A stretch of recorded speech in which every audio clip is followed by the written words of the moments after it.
دۆست و لایەنگرانی موقتەدا سەدری کەسایەتی شیعە ئاینزای عێراقی ڕۆژی هەینی لە بەغدای پایتەختی عێراق گرتبوونەوە بۆ ئەوەی کاری سووتاندنی قورئان لە سوید سەرکۆنە بکەن. خۆپیشاندەران دروشمی بەڵێ بۆ قورئانیان بە زمانی عەرەبی دەچڕی و ئاڵای سویدیان دەسووتان، هاوکات خۆپیشاندەران قورئانیان بەدەستەوە گرتبوو.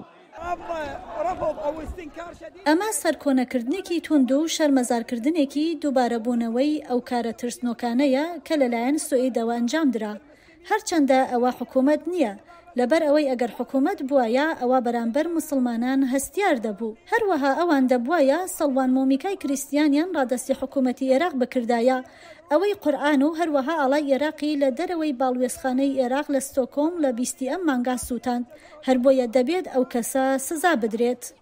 هەر سەبارەت بە خۆپیشاندانەکانی ناڕەزایی دژ بە سووتاندنی قورئان لە وڵاتی سوید، موسڵمانان لە لوبنان ئەوانیش لە دەرەوەی مزگەوتێک دوای نوێژی هەینی گرتبوونەوە ئەوەی گروپی شیعە ئاینزای حیزبوڵڵای لوبنانی داوای ئەنجامدانی کردبوو بۆ ئەوەی کاری بێڕێزکردن بە قورئان لە سوید سەرکۆنە بکەن. ئێمە ناڕەزایی دژ بە هەموو ئەوەی لە سوێدا دەگوزارێت دەردەبڕین سەبارەت بە سووتاندنی قورئانی پیرۆز لە سوید و هەروەها ناڕەزایی دژ بە پەسەندکردنی ئەو کارە لەلایەن حکوومەتی سویدەوە. ئێمە داوا لە تەواوی جیهان دەکەین بەتایبەت لە جیهانی عەرەبی و ئیسلامی بۆ ئەوەی سەرجەم باڵوێزخانەکانی خۆیان لە سوێد بکشێنەوە و بایکوتی حکوومەتی سوێد بکەن.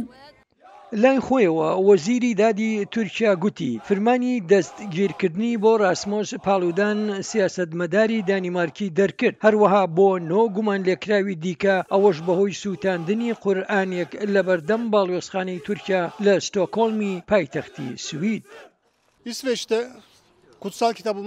ئێمە وەک پارتی خۆشگوزەرانی نوێ واین لە بەردەم باڵوێزخانەی سویدین بۆ ئەوەی کاردانەوەکانمان لە بەرامبەر هێرشکردنە سەر کتێبە پیرۆزەکەمان کە قورئانە پێشان بدەین.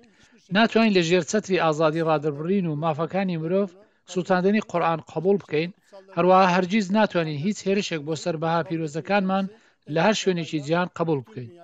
وەزیری دادی تورکیا یەلماس تونج گوتی ئۆفیسی سەرۆکی داواکاری گشتی داوای لێکۆڵینەوەیەکی گشتگیری کردووە بۆ دەستنیشانکردنی گومان لێکراوان و هەروەها بۆ کۆکردنەوەی زانیاری لەسەر ناسنامە و بەڵگەکانی کارە تاوانکاریەکان. ئێمە لەگەڵ لاوانمان واین لە بەردەم باڵوێزخانەی سوێد بۆ دەربڕینی ناڕەزایەتی بەرامبەر بە کاری سووتاندنی قورئان لە بەردەم کۆنسولخانەکەمان لە سوید. حکوومەتی عێراقی ڕۆژی شەممە ڕێکەوتی 22 مانگی حەوت هەوڵیدا سەلامەتی ژیانی نێردە دیپلۆماسیەکان لە وڵاتەکەیدا دڵنیا بکاتەوە و گوتی حکوومەتی عێراقی ڕێگە بە دووبارە بوونەوەی هەڵکوتانە سەر باڵوێزخانەی سوید نادات. هاوکات هێزەکانی ئاسایشی عێراقی ڕۆژی شەممە بۆ بڵاوە پێکردنی بەسەدان لە ناڕەزایان ئەوانەی هەوڵیان دەدا بچنە نێو باڵوێزخانەی دانیمارک لە بەغدا گازی فرمێسک ڕێژیان لە دژیان بەکارهێنا. سمکۆ عەزیز، دەنگی ئەمریکا.